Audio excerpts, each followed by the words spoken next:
नमस्कार मित्रों, मैं रायपुर से अनिल श्रीवास्तव आप सबका अपने YouTube चैनल हिंदू धर्म से प्रमाण पे पुनः स्वागत करता हूँ। मित्रों, जो ये एपिसोड चल रहे हैं हिंदू धर्म से प्रमाण पे, इसमें मैं हिंदू धर्म का वास्तविक इतिहास खोजने की और आपको बताने की चेष्टा कर रहा हूँ। मैं ऐसा कोई दावा नहीं कर रहा हूँ कि ये 100% सही है, जितना खोज सका, क्योंकि आपको भी ये तो ज्ञात होगा ही कि 7-8 हजार साल बाद लिखे गए पुराणों के चमत्कारिक वर्णन के आधार पे वास्तविकता बताना कितना कठिन है। फिर भी हर पुराण में चूंकि अलग अलग लिखा गया है, तो भी वेद, पुराण, उपनिषद और जो कहानियां हैं, जो लोक गाथाएं हैं और जो स्थलीय साक्ष्य अर्थात जो तीर्थ स्थान हैं, इन सब के आधार पर कुछ ढूंढ निकालने का प्रयास मैंने किया है और वही आपके सामने प्रस्तुत कर रहा हूँ। तो आज जो पिछले एपिसोड मैंने लक्ष्मी जी के बारे में बताया था, तो आज जो मैं आपको महासरस्वती और महाकाली के बारे में बताना है, उसके पहले एक छोटी सी बात, क्योंकि हम इतिहास के रूप में धर्म को देख रहे हैं, इसलिए, नहीं तो मेरा कोई इससे संबंध नहीं है, क्योंकि आए तो आपकी श्रद्धा के ऊपर है, जिसको जैसा मानिए। पर जो मैं बोलना चाहता हूँ वो इतिहास से जुड़ी हुई बात है, इसलिए बोल रहा हूँ। और वो बात है, आज जो 3 प्रमुख मंदिरों में चर्चा चल रही है। एक राम मंदिर तो निर्माण हो चुका अयोध्या में, दूसरा ये जो ज्ञानवापी वाला मामला है काशी में, और तीसरा जो ईदगाह वाला मामला है, श्री कृष्ण जन्मभूमि वाला मामला मथुरा का। ये 3 में देखिए मित्रों, अनेक लोग इस मत के हैं कि ये हिंदुओं में कट्टरता को बढ़ावा दे रहा है, और मान लीजिए राम वहाँ पैदा भी हुए थे, तो आज वही मंदिर बना के क्या होगा, इस तरह की बातें लोग कर रहे हैं। मैं ऐसा नहीं मानता। मेरा ये इतिहास के विरुद्ध, मैं इतिहास की बात कर रहा हूँ। मैं आपको ये नहीं बोल रहा हूँ भगवान राम विष्णु के अवतार थे, वहाँ पैदा हुए, ये बातें नहीं कर रहा हूँ। मैं आपको ये बता रहा हूँ कि आज से 7000 वर्ष पूर्व जिस महान व्यक्ति का वहाँ जन्म हुआ था, और ये बात मैं आपको बता चुका हूँ, लोग बोलते हैं कि वहाँ जन्म हुआ था, मैं आपको कई बार बता चुका हूँ कि जन्म वहाँ हुआ था। इसी बात को लेकर परंपराएं चलती हैं और मंदिर वहीं बनते हैं। और ये बात मैं आपको महात्मा गांधी के जन्म से हर जगह, भाई आप ईसा मसीह के जन्म कहाँ हुआ था, कितने लाखों लोग हर बार देखने जाते हैं, तो कैसे पता क्या प्रमाण है कि भाई ईसा मसीह के जन्म यहाँ हुआ। मान्यताएं हैं, जन्म मान्यताएं जो होती है ना, बहुत मजबूत होती हैं। भैया मेरा जन्म कहाँ हुआ था, मुझको अपनी माता से पता लगा, मैं अपने बच्चे को बताऊंगा, ऐसे परंपराएं चलती जाती हैं। तो श्री राम का जन्म जहाँ हुआ था, वहाँ पर पहला मंदिर उनके जो पुत्र थे महाराज कुश, जो अयोध्या के राजा बने, उन्होंने वहाँ पर बनाया था अपने पिता की, महान पिता की स्मृति में। और वो कई बार टूटा, कई बार गिरा। ये आप पढ़े हुए कि जो ये अपने थे विक्रमादित्य, उज्जैन के राजा, वो जब देखते गए, उन्होंने उस जगह पहुँचे, वहाँ देखे दुर्दशा, टूटा फूटा, तो उन्होंने वहाँ उसको बनवाया। उसके बाद चंद्रगुप्त ने बनवाया। ऐसे आप इतिहास जानने की कोशिश करिए ना। तो जब ये एक इतिहास है और वहाँ पर मंदिर को तोड़कर 1528 में जब एक आक्रमणकारी विधर्मी शासक द्वारा वहाँ मस्जिद बनवाई गई, तो ये तो ठीक नहीं है। उसको तो हटा के पुराना बनाना ही चाहिए। इसमें कोई धर्म और आस्था तो मैं मानता ही नहीं बात, मैं उसकी बात ही नहीं कर रहा हूँ। मैं तो ये बोल रहा हूँ ये आत्मसम्मान का प्रश्न है। और इससे क्या हुआ, जो बोलते हैं लोग ठीक है, इससे हिंदुओं की छाती चौड़ी हो गई। ये हिंदुओं के आत्मसम्मान का प्रश्न है। भाई देखिए, हजारों मंदिर तोड़े गए, रिकॉर्ड में 30,000, कोई 40,000 बोलता है। तो जो बनाए गए मंदिर है वो तो आज भी देखिए, आप मंदिर हो या मस्जिद हो, रास्ता चौड़ा करना है या नई रोड बनाना है तो हटा दिए जाते हैं, तोड़ दिए जाते हैं। तो उसकी तो बात ही नहीं हो रही। बात 3 प्रमुख स्थानों की हो रही है जिनका पुराणों में वर्णन है, और जिनके जहाँ वहाँ पर रहने वाले लोग या जन्म लिए लोग हमारे धर्म के नायक हैं। भगवान राम, भगवान श्री कृष्ण, और भगवान शिव जो काशी का है ज्ञानवापी वाला मामला, वो ज्योतिर्लिंग कहा गया। अब वहां जब जाप मैं आपको बताया ना कि मैं बहुत आस्थावान नहीं हूं, लेकिन हाँ हिंदू धर्म की जो ऊर्जा है, जो उसका कहना चाहिए जो फिलॉसफी है, दर्शन है, वो मुझको बहुत ज़्यादा प्रभावित करता है। और जब आप मेरी दृष्टि से देखेंगे तो निश्चित हूं मैं कि आपको भी प्रभावित करेगा। तो उस मंदिरों को तोड़कर, जैसे आप सोचेंगे कि भाई राम मंदिर तो टूटा फूटा था, श्री राम तो टेंट में बैठे थे, तो आप सोचेंगे कि भाई काशी में तो विश्वनाथ मंदिर है, सब जाते हैं। पर शायद आपको पता है नहीं पता है कि भाई वो मंदिर जो विश्वनाथ मंदिर आप जाते हैं वो तो अहिल्याबाई का बनवाया हुआ है। अब केवल 200-300 साल पहले जो वास्तविक मंदिर था वहां तो तोड़ के मस्जिद बना दी गई थी। तो ये मामला है। और वही हाल मथुरा का, वो तो आप जाके देखिए अयोध्या वाले में बहुत विवाद था, कोर्ट केस हुआ देखना। ये 2 जगहों पे तो कोर्ट केस देखने, भाई कोर्ट क्यों ऐसे फैसले देता है? क्योंकि वो प्रमाण वहां उपलब्ध है सामने। आपको किसी बहस की जरूरत नहीं, किसी वकील की जरूरत नहीं, आप जाइए देख लीजिए कि है कि नहीं ऐसा। तो जहां प्रमाण उपलब्ध है कि इतनी महत्वपूर्ण जगह को तोड़ के दूसरे धर्म का पूजा घर बनाया गया, तो उसको तो उचित यही होता। अगर सवाल ये कट्टरता नहीं बढ़ाने वाली बात है और सब में सद्भाव बनाए रखने की बात है, तो ये जो 2-3 बहुत ही महत्वपूर्ण स्थान है इनको वापस दे देना चाहिए। क्योंकि न सिर्फ ये धर्म का आस्था का सवाल है, बल्कि ये तो आत्मसम्मान का भी प्रश्न है ना। तो इसके बिना तो फिर आप आत्मसम्मान से रह नहीं सकते। तो वो मेरा सोचना था कि इसको ज़्यादा इस बहस में नहीं पड़ना चाहिए। और अगर बुद्धिमान है तो सिर्फ आप हिंदुओं को ही क्यों सद्भाव की, सभी धर्म समान की सिर्फ शिक्षा सिर्फ हिंदुओं क्यों? हिंदू तो सभी को वैसे भी मानता है। क्या आपने हिंदुओं को दूसरे के लोगों के तोड़ते देखा है क्या कहीं जाके? ये तो आपने नहीं सुना होगा। आपको पता है कि नहीं पता है कि भारतवर्ष में ही सबसे ज़्यादा मस्जिदें हैं? तो ऐसे बहुत से कारण हैं। मैं इस पर ज़्यादा बहस नहीं करना चाहता क्योंकि राजनीतिक पॉइंट हो जाएगा।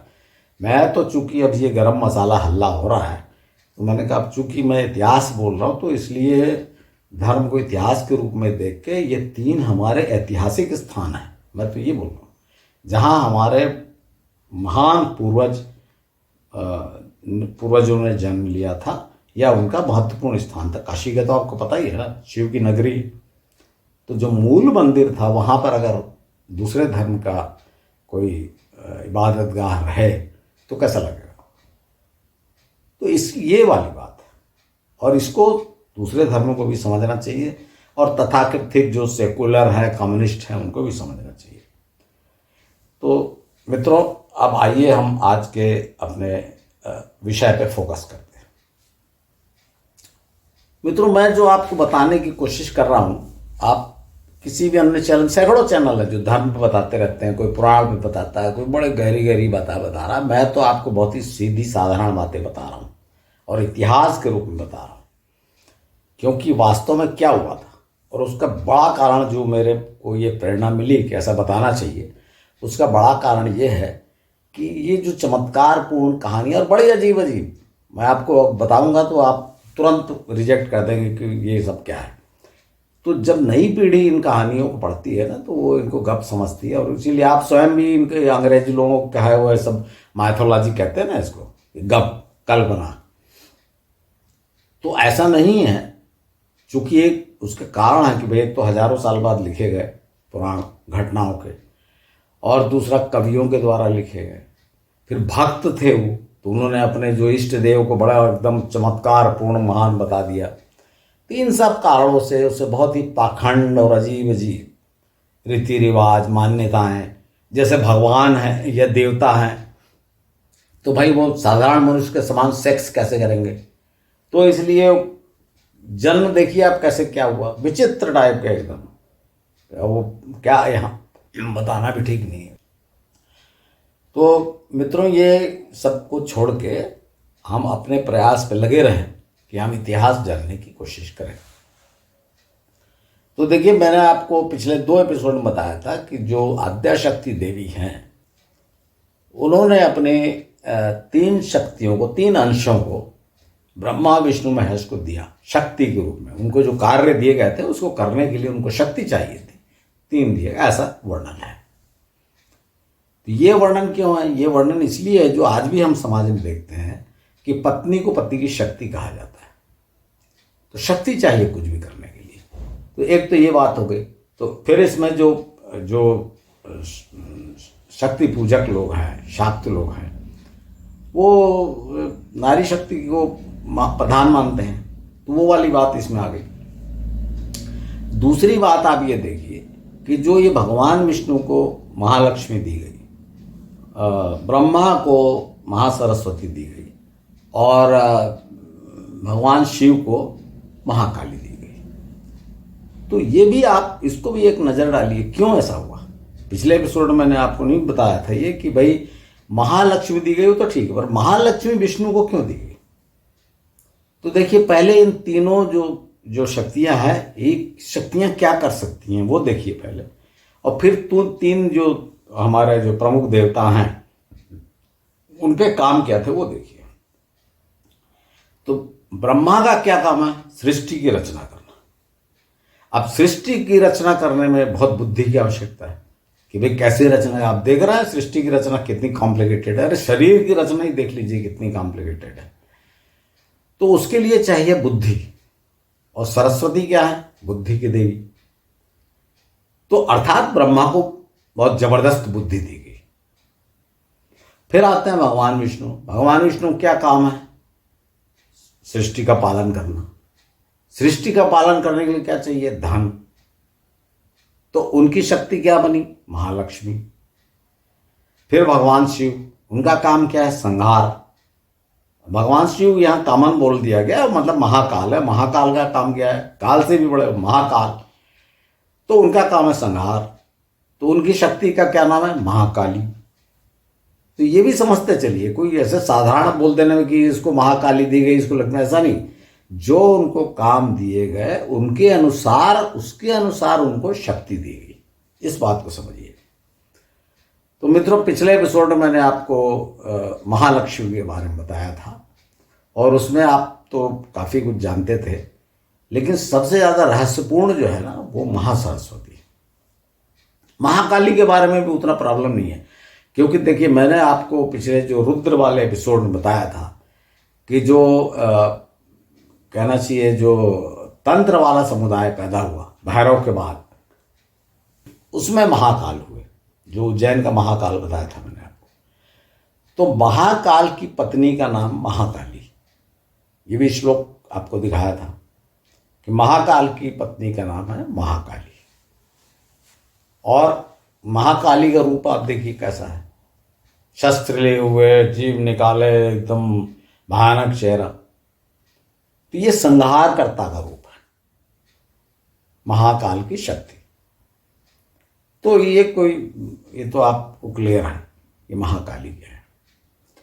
लेकिन जो अब आता सरस्वती, इसमें बड़ा कंफ्यूजन है। और कई लोग जो दूसरे धर्म वाले या हमारे ही धर्म के जो अविश्वासी लोग हैं, या अपने आप बड़ा मॉडर्न समझते हैं, या कम्युनिस्ट टाइप के लोग हैं, ये सब इस रूप की बड़ी भर्त्सना करते हैं। क्योंकि कहानी ऐसी मानी गई है, जो प्रचलित है, कि ब्रह्मा जो थे उनकी पुत्री थी सरस्वती, और वे अपनी पुत्री पे मोहित हो गए। वृद्ध ब्रह्मा जो थी अपनी युवा पुत्री पे मोहित हो गए। तब वो भगवान शिव ने उनका एक जो 5 सिर थे, एक सिर काट दिया, जो सिर हाथ पे चिपक गया, तो ब्रह्म हत्या भगवान शिव को लग गई। तो सिर को छूटने के लिए जगह जगह गए। आपने कहानी बड़े, नासिक में गए, वो सिर नहीं छूटा। बड़ी कहानियां हैं उसको, अभी मैं कहानी बताने लगूंगा तो मैं बता चुका हूँ पहले, इसलिए नहीं बता रहा हूँ।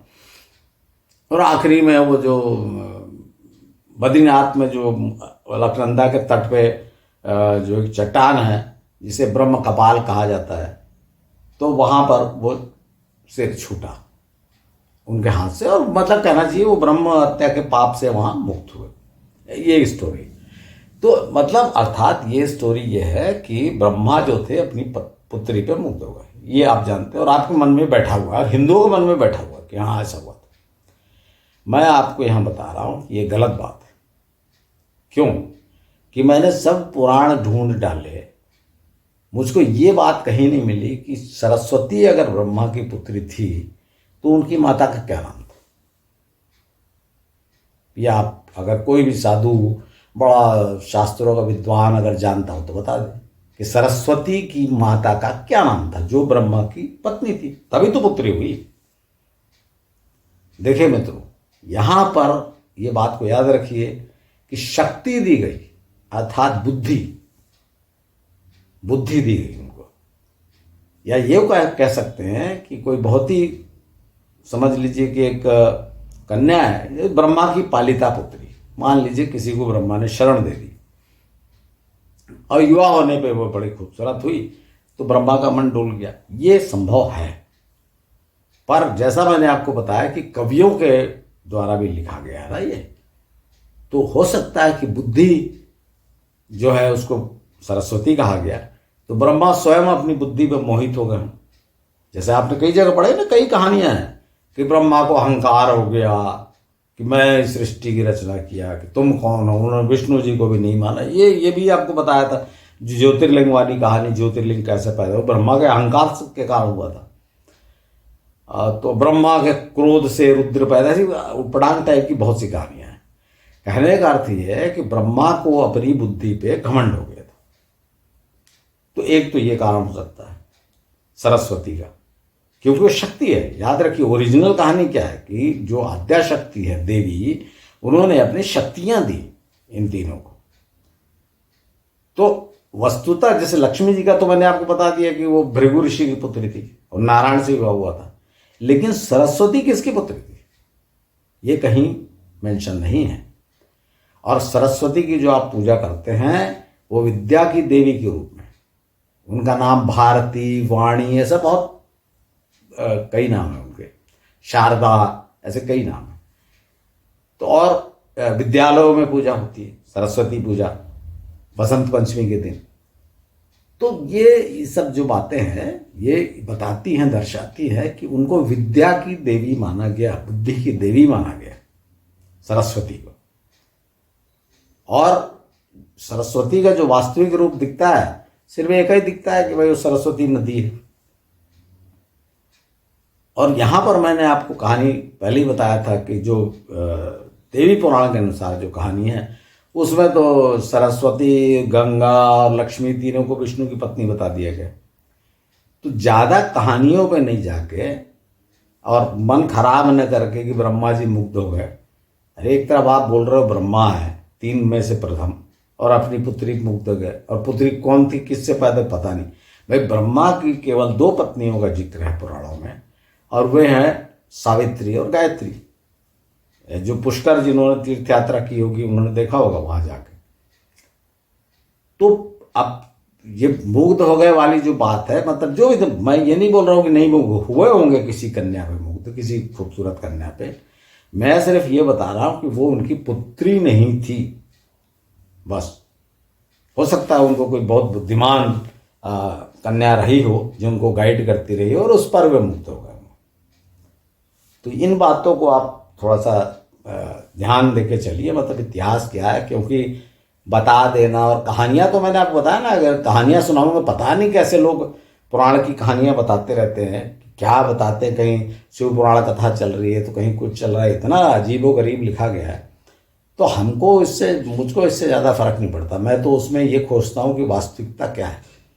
एक तरफ आप मानते हो कि ब्रह्मा जो सृष्टि का रचनाकार, और एक दूसरी तरफ बोलते हो कि अपनी पुत्री मोहित हो गया। तो ये सब चीज़ें ज़रा आपको इससे हट के अपने इतिहास को देखना चाहिए। तो मित्रों, ये आज जो अभी आपको मैंने बताया महाकाली और सरस्वती पे, ये तीन जो प्रमुख देवियां हैं, हिंदू धर्म का बेस जिनको कहना चाहिए, तो इसके तीनों के कारण गुण हैं। जैसे आपको बुद्धि चाहिए, जैसे विद्यार्थी लोग सरस्वती की पूजा करते हैं, धन चाहिए, लक्ष्मी की पूजा करते हैं, और महाकाली की पूजा निरोग के लिए, शक्ति के लिए, डर को दूर भगाने के लिए, या तांत्रिक लोग करते हैं महाकाली की। तो इस तरह से इन तीनों देवियों की पूजा होती है। और तीन वस्तुतः एक्चुअली तीन प्रमुख शक्तियां हैं ये इस विश्व को। वैसे भी आप देखिए ना, इन तीन शक्तियों से ही संसार चलता है। बुद्धि, धन और शक्ति, ताकत, इन्हीं तीन से संसार चलता है। तो इसको इस रूप में लीजिए। आशा है मित्रों आपको याद का एपिसोड समझ में आया होगा कि वास्तव में ये शक्तियाँ क्या हैं। क्योंकि देखिए आदि देवी जो है वो तो आपको मैंने देवी वाले एपिसोड में बताया कि भाई वो तो पर ब्रह्म और मुझ में कोई अंतर नहीं, ऐसा बोल रही, अर्थात उनका कोई जन्म वाली बात नहीं। उसी तरह से ये तीन जो थी वो तीन ये हैं, शक्तियां हैं।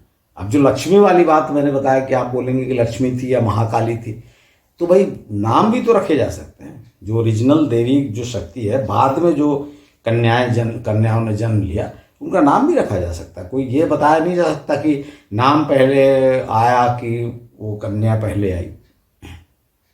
तो इस तरह से बहुत से कन्फ्यूजन है। सिर्फ समझते चलिए जितनी संभव हो, जितनी कोशिश, क्योंकि आप सोचेंगे कि बिल्कुल 2 दूनी 4 करके एकदम स्पष्ट समझाया जाए, तो वो तो संभव नहीं है। क्योंकि हजारों साल बीत चुके हैं, 7-8 हजार साल बाद एक्सप्लेन करना, और वो भी वही चमत्कारिक पुराणों के आधार पे, बहुत मुश्किल काम है। फिर भी मैं अपनी ओर से प्रयास कर रहा हूँ और आपका सहयोग इस कार्य में चाहिए। मित्रों, मेरे एपिसोड को ज़्यादा से ज़्यादा अपने मित्रों परिचितों में शेयर करें। मैं आपका आभारी होऊंगा। धन्यवाद।